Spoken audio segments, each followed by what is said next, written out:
रोजगार पर मार,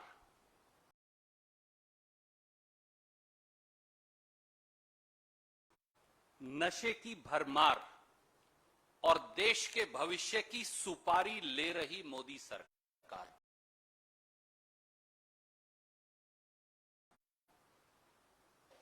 बहुत गंभीर, सनसनीखेज और चौंकाने वाले तथ्यों के साथ आज हम आपके बीच में हैं और कहीं न कहीं मन भी आहत है। मोदी सरकार का निशाना साफ है, देश की संपत्ति बेच देंगे,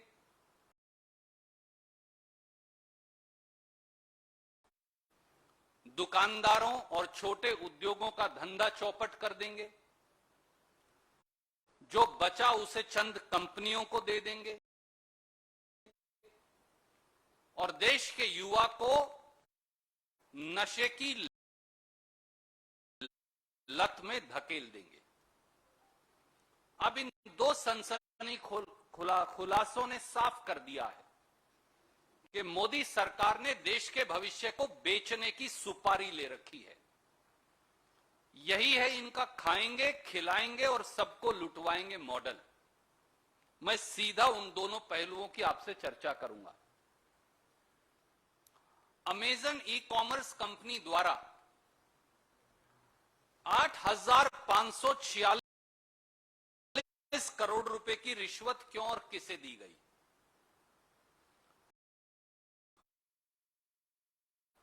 पिछले एक साल में साथियों 14 करोड़ रोजगार खत्म हो गए।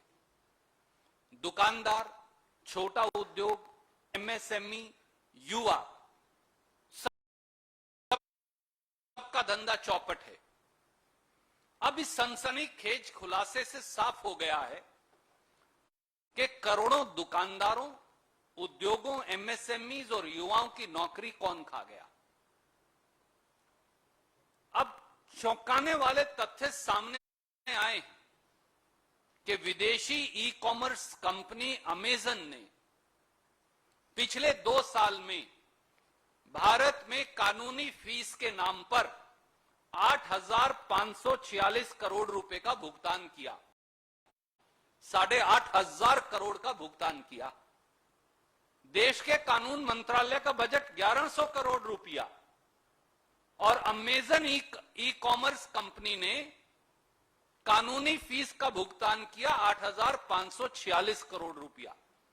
अब यह सामने आ गया है कि यह पैसा तथाकथित तौर से रिश्वत के तौर पर दिया गया।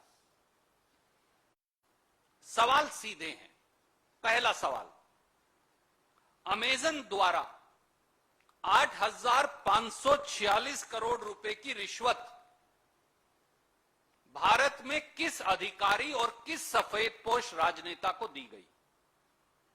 दूसरा सवाल, क्या यह रिश्वत मोदी सरकार में कानून और नियम बदलने के लिए दी गई ताकि छोटे छोटे दुकानदारों का धंधा चौपट हो जाए और अमेजन जैसी ई कॉमर्स कंपनी का धंधा चल सके? तीसरा सवाल, अमेजन की 6 कंपनियों ने मिलकर 8,546 करोड़ का भुगतान किया। इन कंपनियों का परस्पर रिश्ता क्या है? इन कंपनियों का किस किस और कंपनी से व्यावसायिक रिश्ता है और यह पैसा निकालकर किसको व किस प्रकार से भुगतान किया गया? चौथा सवाल, अमेरिका और भारत दोनों में लॉबिंग और रिश्वतखोरी दोनों कानूनी अपराध हैं, इन पर प्रतिबंध है, हम ये जानते हैं।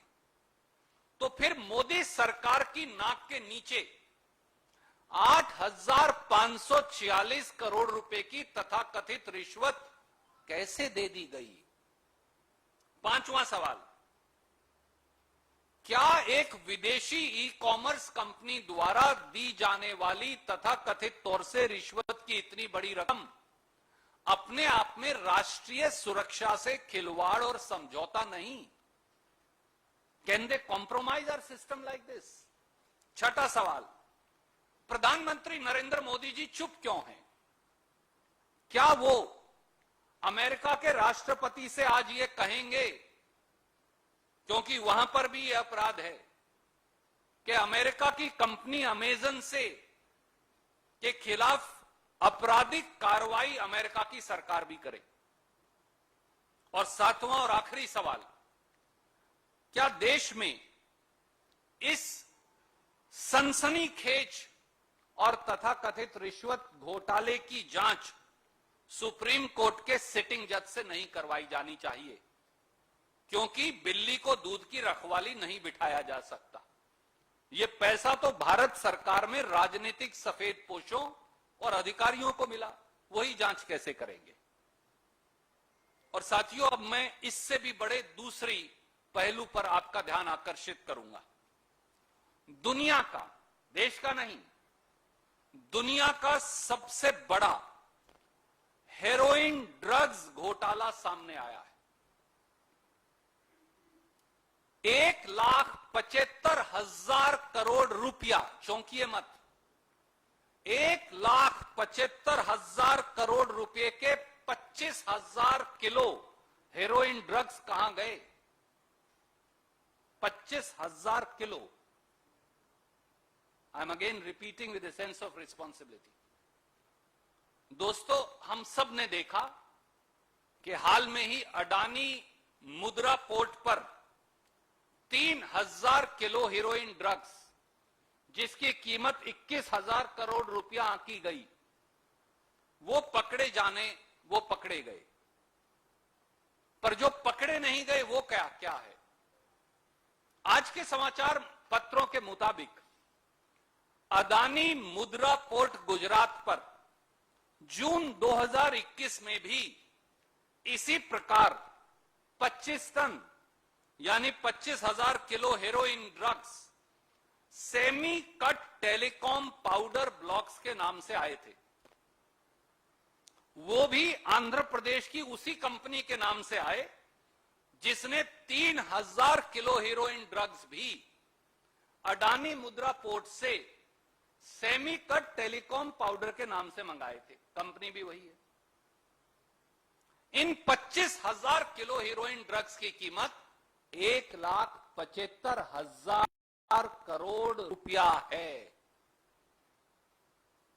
और हेरोइन ड्रग्स की यह खेप अदानी मुद्रा पोर्ट पर आई और वहां से देश में चली गई, पकड़ी ही नहीं गई। आज ये 25,000 किलो हेरोइन ड्रग्स, जिसकी कीमत 1,75,000 करोड़ रुपया है, आज देश के युवाओं को नशे में नष्ट करने में लगी है। याद करिए, जुलाई 2021 में भी छोटी थी चाहे 354 किलो हेरोइन 2500 करोड़ की लागत की दिल्ली पुलिस ने भी पकड़ी थी। मई 2021 में भी दिल्ली पुलिस ने 125 किलो हेरोइन पकड़ी थी। इसके मतलब क्या है साथियों? इसका मतलब यह है कि देश में एक बहुत बड़ा ड्रग कार्टेल है जो सरकार की नाक के नीचे फल फूल रहा है। सवाल यह है कि देश में वो मगरमच्छ कौन है जो 21,000 करोड़ और 1,75,000 करोड़ के हेरोइन ड्रग्स मंगवा रहा है और बेच रहा है। जिस आशी ट्रेडर्स के नाम पर आयात निर्यात का लाइसेंस लिया गया, वो तो अब कहा जा रहा है कि वो तो कोई छोटे मोटे एजेंट्स हैं जिन्हें 10-15 लाख का कमीशन मिला था। यानी ड्रग कार्टेल और उसके माफिया खुले घूम रहे हैं। तो क्या प्रधानमंत्री जी जवाब देंगे? सवाल नंबर 1, 1,75,000 करोड़ के 25,000 किलो हेरोइन ड्रग्स कहां गए जो तथाकथित तौर से जून में आए थे इसी अडानी पोर्ट से? सवाल number 2, narcotics control bureau, DRI, ED, CBI, IB, क्या वो सोए पड़े हैं या फिर उन्हें मोदी जी के विरोधियों पर रेड डालने से फुर्सत नहीं मिल रही? सवाल नंबर 3, क्या ये सीधे सीधे देश के युवाओं को नशे में धकेलने का षड्यंत्र नहीं? सवाल नंबर 4, क्या ड्रग माफिया को सरकार में बैठे किसी सफेदपोश राजनेता का संरक्षण है? सवाल नंबर 5, क्या यह राष्ट्रीय सुरक्षा से खिलवाड़ नहीं? क्योंकि ये सारे ड्रग्स तो तालिबान द्वारा अफगानिस्तान से भेजे गए हैं। सवाल नंबर 6, अडानी मुद्रा पोर्ट की जांच क्यों नहीं की जा रही? क्योंकि ड्रग्स तो उसी पोर्ट पर उतरे गए। सवाल नंबर 7, क्या प्रधानमंत्री और सरकार देश की सुरक्षा में फेल हो गए हैं? तो फिर क्या ऐसे में पूरे मामले की जांच सुप्रीम कोर्ट के सिटिंग जजेस के कमीशन से नहीं होनी चाहिए? ये देशद्रोह से कुछ नहीं। 1,75,000 करोड़ के ड्रग्स जून 2021 में आ गए, आपको मालूम ही नहीं। ये कैसे हो सकता है? और ये बताइए साहब, विजयवाड़ा की कंपनी आंध्र प्रदेश के पोर्ट से ड्रग्स मंगवाए, वहां पकड़े जाएं तो समझ में आ सकता है। गोवा से मंगवाए तो समझ में आ सकता है, वहां भी पोर्ट है। तिरुवनंतपुरम में भी पोर्ट है। वो गुजरात से क्यों मंगवा रहे हैं आकर? ये क्या माजरा है? इसकी भी जांच होनी चाहिए। कोई भी सवाल आप पूछना चाहें तो स्वागत है।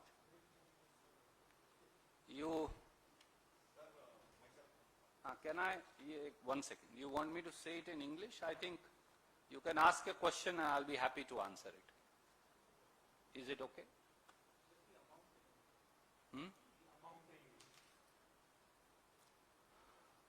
The layers of corruption,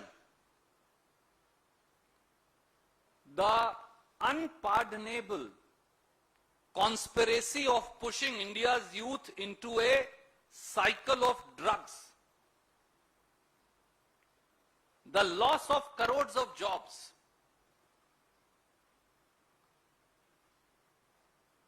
and the responsibility of Modi government is now writ large. The shocking revelations in 2 simultaneous cases have shaken the conscience of the country and the edifice of internal security in India, as also the law and order machinery and role and responsibility of the government. Firstly, who and why did Amazon company allegedly gave bribes worth 8,546 crore rupees to? It has now come out that e-commerce company Amazon had spent 8,546 crore rupees in legal fees over last 2 years. India's law ministry annual budget is 1,100 crores. How can a company's budget be almost 9,000 crore in legal fees? It has now come out that this was money being given as bribe. So the question is very simple.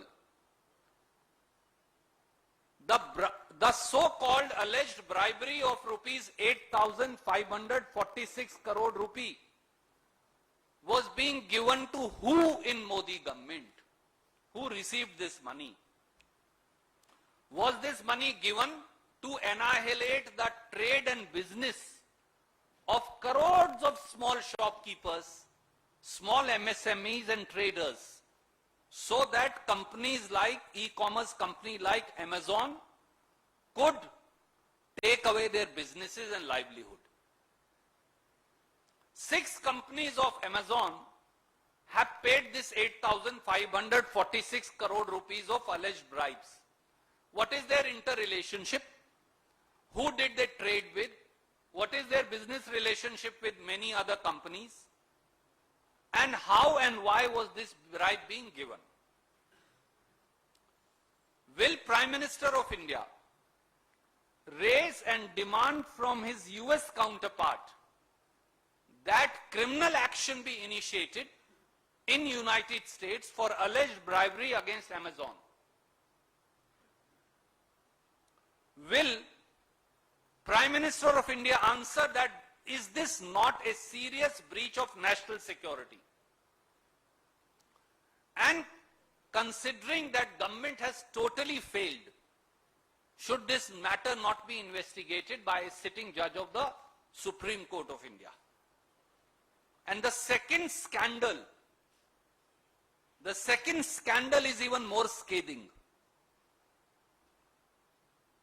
It is not India's but the world's biggest drug haul appears to have happened right here in our country.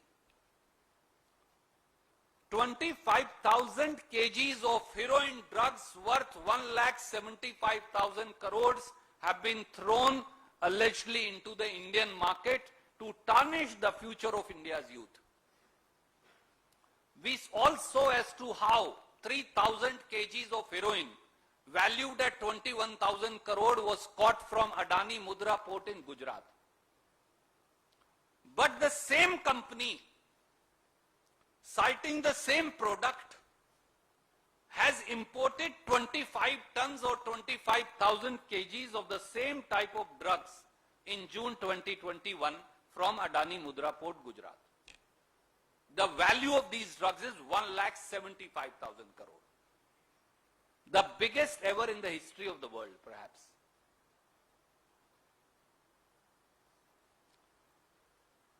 We have seen that the Ashi traders, which is allegedly whose import-export license was used, now the newspaper reports today suggest that they got 10 lakh odd rupees of commission. But who is the drug cartel? Why is a drug cartel prospering right under the nose of Shri Narendra Modi and Shri Amit Shah? Where have this 25,000 kgs of heroin worth 1,75,000 crore gone?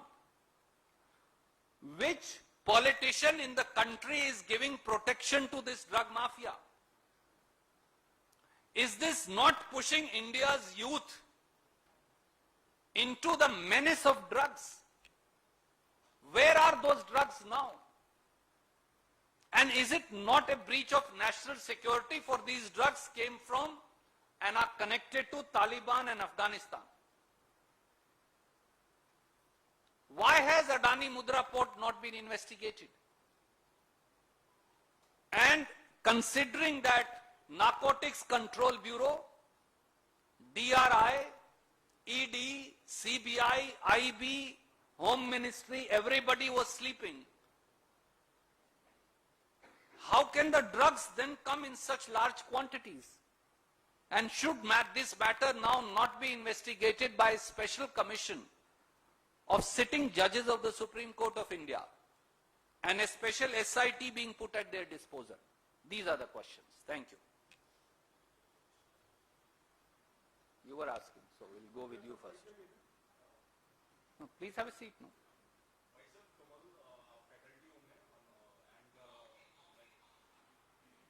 Please ask your question, my friend. Oh, no, this is a press conference. Yeah, let my friends from the media ask. Thank you. We'll give you an opportunity.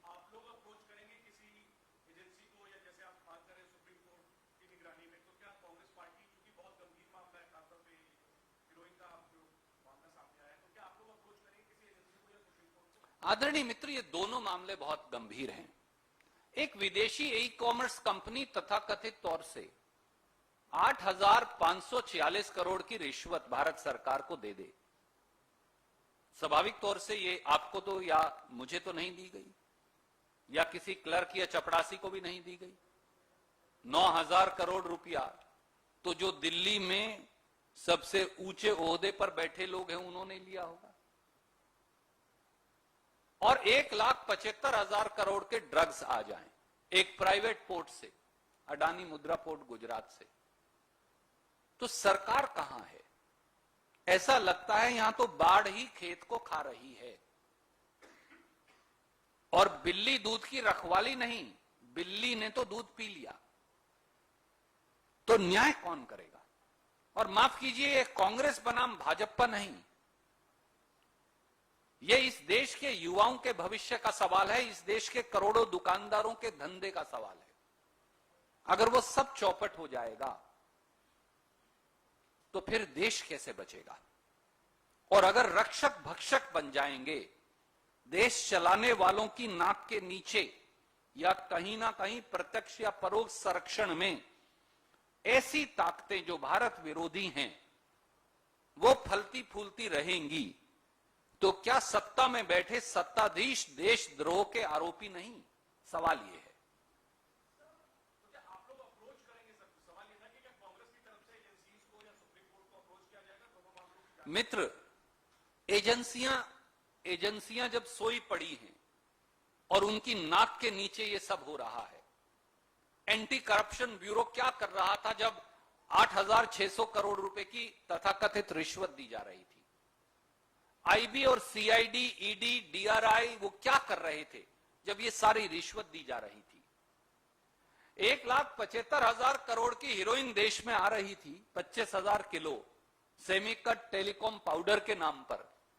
तो आपने 3,000 kilo पकड़ के तो वाहवाही कर दी, पर यह नहीं बताया इसी कंपनी ने 1 महीना पहले कि भैया 25,000 किलो मंगवा ली और देश में फेंक डाली है, और देश के युवाओं को जहर की खेती में धकेला जा रहा है। तो इसलिए अब प्रधानमंत्री को जवाब देना चाहिए सबसे पहले, अगला कदम उसके बाद होगा। मैम,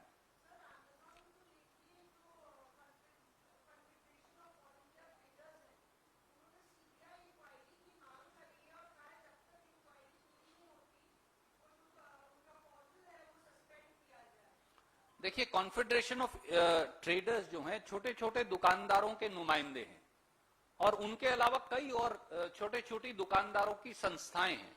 ये सब पीड़ित हैं, ये सब विचलित हैं। पर मैं उन मित्रों को भी ये कहूंगा, खंडेलवाल जी जो उनके अध्यक्ष हैं, कई बार वो भारतीय जनता पार्टी के भी मित्रता बरतते रहे हैं, मैं उन्हें भी विनम्र अनुरोध करूंगा। अब तो इन्होंने आपके धंधे पर आक्रमण कर दिया है, अब तो आपकी रोजी रोटी पर हमला बोल दिया है। और सीबीआई इंक्वायरी कैसे करेगी जब सीबीआई को मालिकों के खिलाफ इंक्वायरी करनी?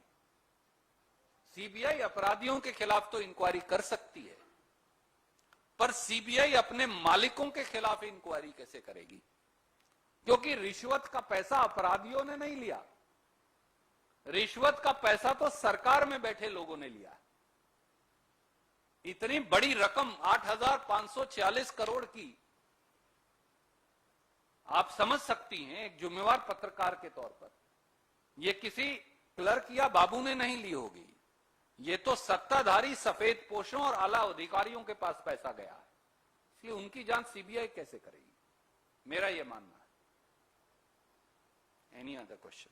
Thank you.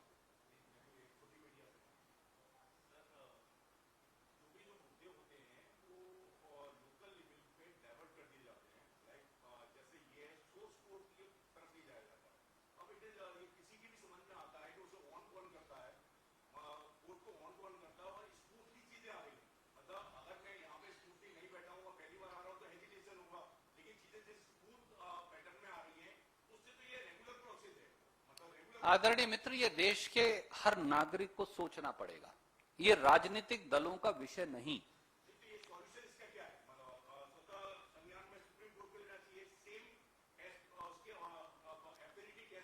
मैंने एक और आदरणीय मित्र ने एबीपी से यही सवाल पूछा था और मैंने पहले भी जवाब दिया है।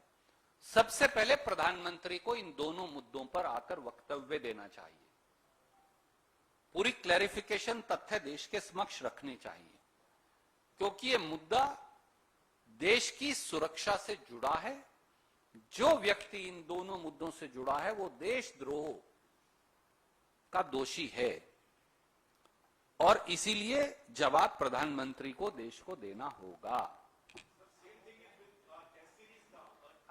I will come to you. They have to give opportunity to others.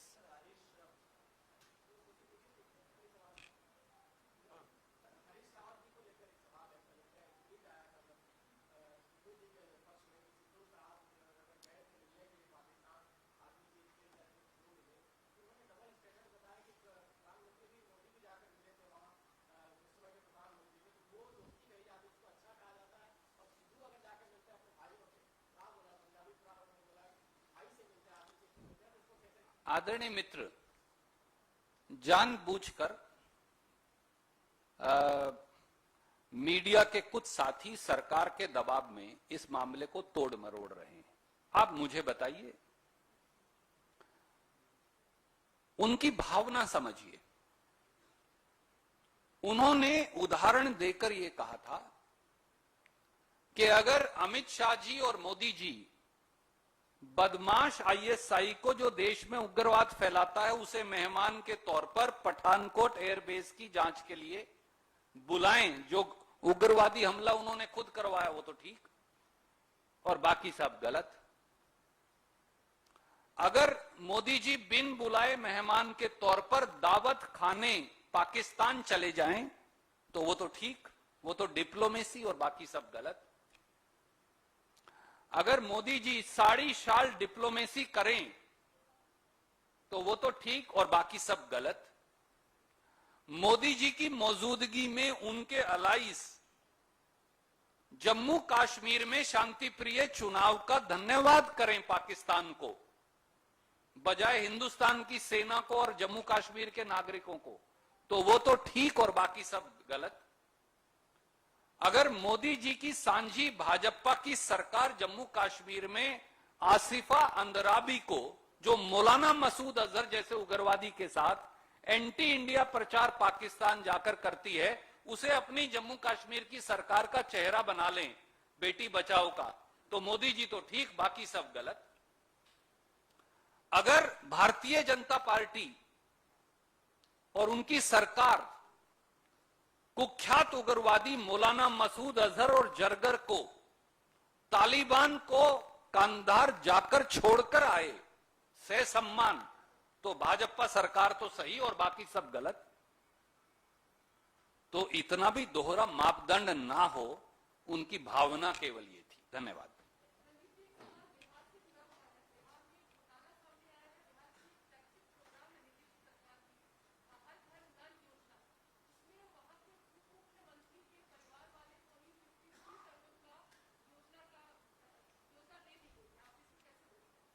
आदरणीय मित्र, भाजपा की कोई सरकार उठाकर देख लीजिए, रिश्वत की परतें खुलती जाएंगी। बिहार में जल नल योजना नहीं, हर घर नल योजना नहीं, हर नेता ठेकेदारी का ठेका योजना बन गई है। हर नेता ठेका योजना। आप मुझे बताइए, भाजपा के नेता, भाजपा के विधायक दल के नेता, वहां के उप मुख्यमंत्री तारकिशोर प्रसाद साहब की बहू, उन्हीं के जिले जहां की वो नुमाइंदगी करते हैं, कटिहार, उनके ब्रदर इन लॉ, उनके साथियों को 36 ठेके 56 करोड़ रुपए के दिए गए। और मोदी जी और नड्डा साहब और नीतीश बाबू कह रहे हैं सब ठीक है। क्या ऐसे उप मुख्यमंत्री को एक दिन भी पद पर बने रहने का अधिकार है? तारकिशोर प्रसाद साहब को इस्तीफा देना चाहिए या उन्हें पद मुक्त करना चाहिए? हुआ क्या है? हर घर नल योजना के तहत जो सामने सनसनीखेज खुलासा आया है वो ये है कि 2019-20 में 36 प्रोजेक्ट्स वो 9 पंचायतों में कटिहार जिले की पूजा कुमारी, जो उनकी पुत्र वधू हैं उप मुख्यमंत्री की, और जिनका पता और उप मुख्यमंत्री का पता एक है, उनका दोनों का पता है जेबी निकेतन, गेराबाड़ी रोड, मिर्चियावाड़ी चौक, कटिहार। उप मुख्यमंत्री का भी वही पता है, पुत्र वधू का भी वही पता है। उनको ये सारे ठेके दे दिए गए। इनकी कंपनी है एक और, Deep Kiran infrastructure private limited, जिसमें उनके brother in law Pradeep Kumar Bhagat और उनकी पत्नी किरण भगत जो हैं डायरेक्टर हैं, मालिक हैं, उनको ठेके दे दिए गए। एक और उनकी कंपनी है जीवन श्री इंफ्रास्ट्रक्चर प्राइवेट लिमिटेड, जिसमें तारकिशोर प्रसाद जी के सहयोगी प्रशांत चंद्र जायसवाल, ललित किशोर प्रसाद और संतोष कुमार डायरेक्टर हैं, उन्हें भी ठेके दे दिए गए। और कमाल की बात देखिए, भारतीय जनता पार्टी कह रही है कि यह सब ठीक है, वो कह रहे हैं कि यह दुरुस्त है, सही है। क्या यह कॉन्फ्लिक्ट ऑफ इंटरेस्ट नहीं? क्या इसके बाद उप मुख्यमंत्री को एक सेकंड भी अपने पद पर बने रहने का अधिकार है? क्या तारकिशोर प्रसाद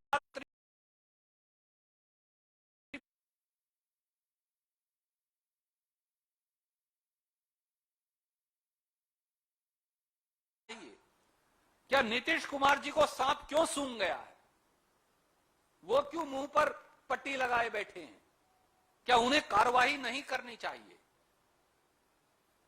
भारतीय जनता पार्टी का नाम अब भयंकर घोटाला पार्टी रख देना चाहिए बदलकर, ऐसा लगता है। धन्यवाद।